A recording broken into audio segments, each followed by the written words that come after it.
I'm Kevin Long. I'm the project manager for the North Olympic Salmon Coalition. So I've always been fascinated by nature. It's something that's always spoken to me. So much so that, like, when I was a third grader, I had a tank full of animals in my room that was basically a food chain. And I didn't really know what a food chain was, but that's what I had going on. And that fascination led to, basically in school, as many biology courses as I could take, and a goal in my life to figure out how to work with animals as a career. Fast forwarded to me working as a biological technician for a lot of years, studying everything from lizards to eagles all across the country. And eventually I settled in Port Townsend, and I found the North Olympic Salmon Coalition and started volunteering there. And volunteered there for a little while, and a job came available, and the rest is history. Still here today. So in thinking about putting a restoration on the project on the ground and what a project manager does in that process, my job is really take a good idea, start it out, and take it all the way through completion of a project on the ground. To use an example, we do marine nearshore or estuary restoration projects. That's something that we've been doing frequently here in the last few years. So for a project like that, somebody decides it's a good idea. It's a habitat which salmon need. They're oftentimes impaired, so let's go repair that habitat. In order to do that, first you have to have dollars to study the problem and to study the solution. So we go and we raise grant funds for that. Then once you have the dollars, you have to design what's actually going to happen on the ground. What does this landscape need that it doesn't have? How are you going to build that, and how are you going to keep it there through time? We're looking to do something where Mother Nature keeps it there by herself, so we're trying to work with Mother Nature. So what are those processes? So I work with the design teams around those, and hire the design teams. Then once we have a design, I have to get permits to go out there and move earth in usually wet places. So those are places where environmental permitters want to know what you're doing, how you're going to do it, and that you're going to do it well, and that you're not going to mess up in a sensitive environment. I get those environmental permits, and then I'm the person on the ground making sure those permits are adhered to later on. So once we have the permits and we have the designs, we have the drawings of what we want to do, then we hit the ground with a contractor that we hire, and I'm the person there with the contractor looking at the designs, looking at the landscape, and making what's on the paper turn into 3 dimensions on the ground.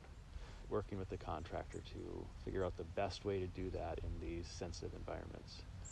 So it's really kind of start to finish, and it's extremely varied and complex. NOSC works with state and regional groups that do habitat restoration and that prioritize habitat restoration, and they create these prioritized lists. And we work with a whole bunch of restoration practitioners to kind of divide and conquer that list. So certain projects end up basically being assigned to NOSC, or we choose certain projects on that list and we take them forward to put them onto the ground. And the projects go through this process where they're vetted and they compete against each other for dollars, so that the most competitive or most beneficial projects tend to be the ones that get funded and tend to be the first ones put on the ground. In this process of habitat restoration and salmon habitat restoration, the projects are tending to get bigger and bigger. And that's because we're focusing on ecosystem-based restoration, where you're working with the ecosystem processes to make sure that the project that you build is going to be maintained. So when we started, we were doing small projects that are still on the landscape and functioning well. We did small projects up on Chimacum Creek, on Finn River Farm, and the East Fork of Chimacum Creek, and they're relatively small-scale projects, beneficial to coho salmon. And then as time progressed, we started moving into the shoreline and into bigger and bigger projects. So we did projects like the Maynard Nearshore Project or the Three Crabs Project in Dungeness Bay. And then we moved on to the Killisset Harbor Project. And all 3 of those are projects that are very large in scale. And the goal there is to have more benefits to more species, and then also that you're working along the shoreline. It's a big place. You need to do big things to make a difference and have it be maintained. As you can imagine, it's pretty varied. I don't really have a typical day. And as far as typical nights, I do end up working some nights, because on these marine shoreline projects, a lot of times you're working with the tides, and at certain times of year, those low tides are at night. So you're out there in the middle of the night doing habitat restoration, and it's actually something that I really enjoy. Besides the sleep deprivation, being out there like in the salt marsh in the middle of the night in the pitch black when there's not really anybody moving around and you're out there with these giant machines in the middle of a marsh, it's just this kind of otherworldly experience. And there's definitely times, before the machines fire up or after they're done, that you're standing out in this marsh in the silence, just kind of wondering, why am I here? I don't really belong here right now. So that's definitely a fun part about the work. But my day-to-day is kind of a seasonal progression. In the winters, I tend to be in the office a lot. That's when I'm working on my permits or working with my consultants on different designs, getting things ready to go. And then spring, you're getting ramped up and you're bidding projects and bidding projects to put construction projects on the ground. So then you move into the summer season. That's when we're typically doing construction. Though we have had the last couple of years, we've had winter construction projects. The marsh projects can happen in the winter time. So sometimes straight through the winter, I'm also doing construction. And during those construction seasons, though, the permitting and the grant management and the, construction report writing, that stuff is still going on. So if I'm not out actually on the ground next to the machines, I'm sitting in my car, plugged into the computer, doing paperwork, sending emails, working on the next project that's coming down the line. So it's day to day. I don't necessarily know what I'm going to do the next week. I mean, I have a sense, but I don't know exactly what that work's going to be.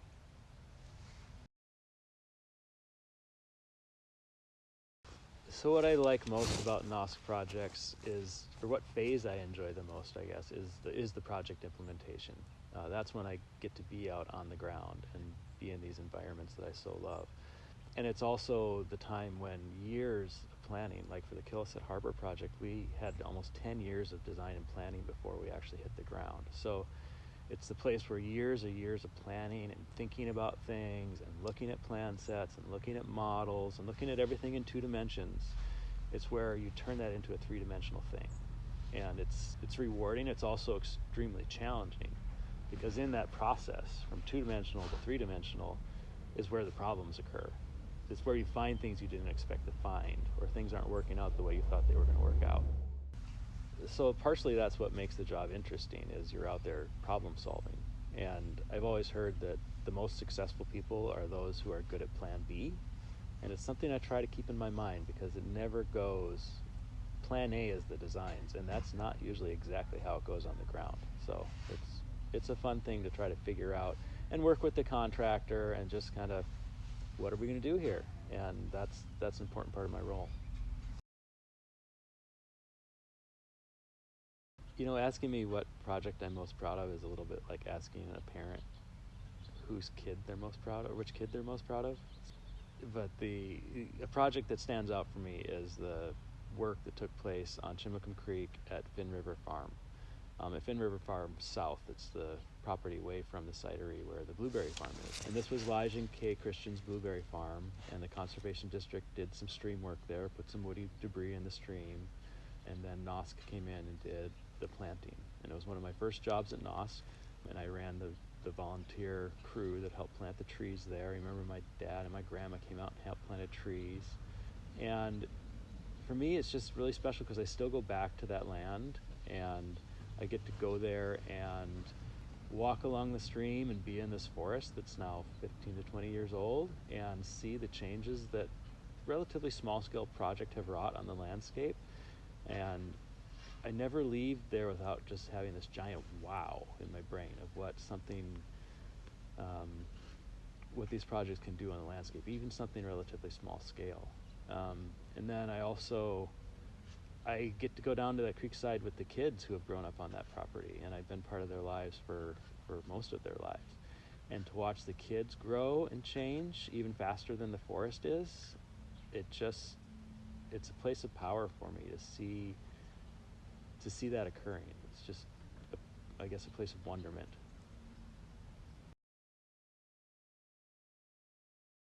All the projects I've worked on are something to marvel at for me, whether it's the Three Crabs Estuary Restoration Project, or going for a walk down in Discovery Bay and going along Maynard Beach or along the mouth of Snow Creek there. Now Killisett Harbor, going out and paddling through the channel underneath the bridge. that's why it's hard to choose one. It's fun to go out and explore the landscape and see how it changes and see how the projects change over time. It's a fun part of the process for me. So I have a ton of memories about these projects, of course.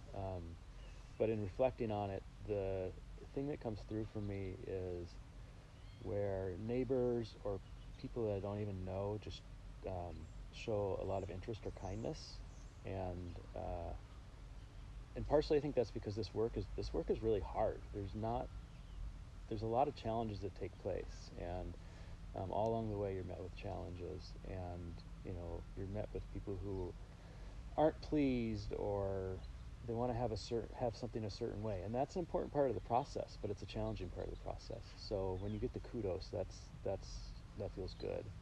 And there was a time at Three Crabs Estuary Restoration Project that we did, where we'd been there for 7 months. It was approaching Christmas. I was ready to be home. I was ready to be done with the project, but it wasn't done yet. And we're out there working on a pretty rainy day, and this guy stops in his pickup truck and jumps out and comes over to me and hands me the CD, and he said, "Hey, I made you guys these CDs for Christmas." And he had made these CDs of photos that he had taken of the project, and he had turned them into a Christmas card, and there's like little snowflakes coming across all the pictures. And he had been watching this project go on for 7 months. He'd been coming to the project site every day, unbeknownst to me, and taking photos of us working, or photos when we weren't there. And I had never seen the guy before in my life, and it was something that it was just a really kind gesture, and to know that he was enthralled and enthusiastic about the project, and yet he was just this silent observer. And just knowing those people are out there, just, I don't know, brings me a piece of joy. So I really think that the North Olympic Peninsula's western rivers, creeks, and estuaries need more attention. These are areas where there's not Endangered Species Act listed fish, and unfortunately the stocks there are quite depleted. There are not near the number of fish in these rivers that there were historically, and because they're not listed, they don't attract the grant dollars that other systems do, because you get more points if you're restoring a river where there's a listed fish that resides. So this Western Strait section has kind of been a little bit neglected for lack of funding, and luckily there has been work taking place. The tribes have been great at getting some projects on the ground out there. NOSC has recently gotten involved out there more and more, and working with the stakeholders and the partners out there. We've implemented a couple great culvert removal projects, and we have more plans in the works for other restoration work out there. But it's a big landscape, and there's a lot of work to be done out there, and that's one place I think we should try to be doing more work if we can. So I started talking out about how animals were my passion, and that's what I wanted to do for a career, was work with animals. And as you can see, I don't work directly with animals anymore, but to be out on the landscape and be in their presence and see a bald eagle go over while we're doing marsh restoration, it still really touches me. And then to be out there doing work in their names to repair damage done to the landscape, and know that change is the intentions for that to be there forever. It's a really special thing to be part of.